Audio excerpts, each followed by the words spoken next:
In 1972, police officers J. Babe Stern and Ralph McCauley, the director and assistant director of the Kenton Police Boys Club, met with Kenton businessman Art Druckenbrod to discuss an idea for a musical program at the Boys Club.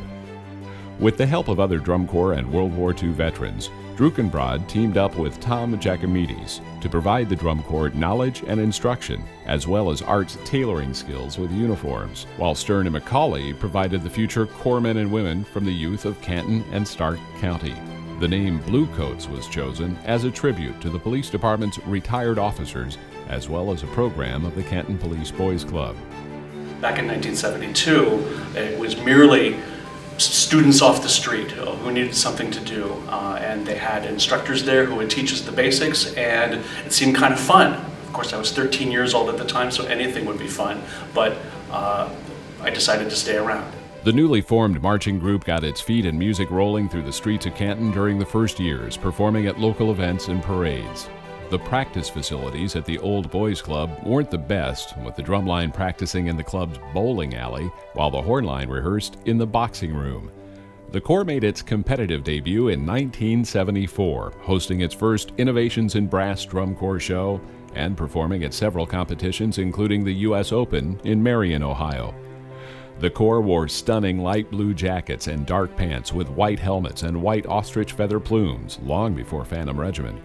Over the next several years, the Bluecoats organization transformed into a respectable community activity, a solid drum corps competitor, and became known as Canton's musical ambassadors. In 1977, the Bluecoats competed successfully throughout the country, matured as a drum corps, and traveled to the Drum Corps International World Championships for the first time in Denver, Colorado, placing 35th in open class. At that time, to achieve DCI membership by making the top 25 at DCI finals was a challenging feat. In 1978, the Bluecoats won their first national title as the American International Open Class A champions and rose to 28th place at DCI finals in Denver, with a strong showing in all sections. By then, the Corps featured local and regional representation in the membership, and many Corps members who had spent several years in the organization. Back in 1978, tour was really not part of the drum corps vernacular as it is today.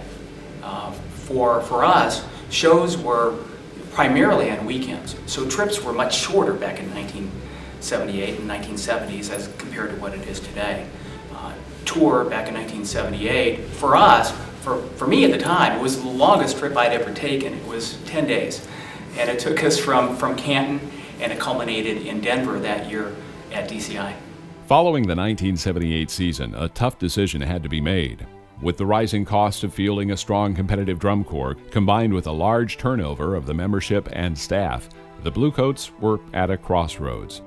Other than self-fundraisers like a monthly heat raffle and support from the local American Legion and VFW, the Corps had little corporate support. 78 Corps was a really strong Corps. Drum line was strong, horn line was strong and loud, guard line was really good, and we had a great summer, had a great season. Came back for the 79 season only to find out that the Corps was going to fold because of financial reasons. Most of the Corps came back from 78. There was a lot of excitement in the air, and pretty much we were told to sit down in the gymnasium, the Corps, at that Corps camp, and was told by Tom Giacomittis that the funds were just not there to fill the Corps in 79. So a lot of broken hearts, and basically everybody just kind of packed up and gave everybody a hug and just kind of went on their way. In late winter, early spring of 1979, it was decided the Bluecoats would not field a competing Corps that season. The Corps did hold Innovations in Brass that year, and the most riveting evidence of the Bluecoats' absence from the field was in the competitive program itself.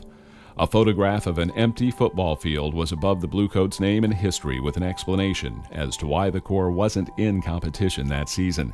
By late fall of 1979, the Bluecoats returned to their Police Boys Club rehearsal hall. With dedicated directors still at the helm and a small nucleus of members with pride and determination, the Corps fought its way back to the competitive field in the summer of 1980. The Bluecoats return. My name is Lexi Corbett. I'm a student at Fort Hays State University, and I'm a Bluecoat. My name is Vic Coliani. I am a regional logistics manager, and I am a Bluecoat. My name is Michael Corey. I'm a student at the University of Akron, and I am a Bluecoat. My name is Charles Stewart. I'm a band director in Louisville, Kentucky, and I'm a Bluecoat. Hi, my name is Matt Zavison. I'm a senior designer at Goodyear Tire and Rubber, and I am a Bluecoat. My name is Haley Burks, and I'm a Bluecoat. As part of our 40th anniversary celebration, We've created the I Am a Bluecoat campaign To reconnect with 40 years of Bluecoats. Check out bluecoats.com/IamABluecoat. To view your roster and send us your contact information. To receive your exclusive I Am a Bluecoat wristband. Once you have your wristband, send us a photo of yourself showing it off. Thanks for 40 years. Thanks for 40 years. Thanks for 40 years. Thanks for 40 years. Thanks for 40 years. Thanks for 40 years.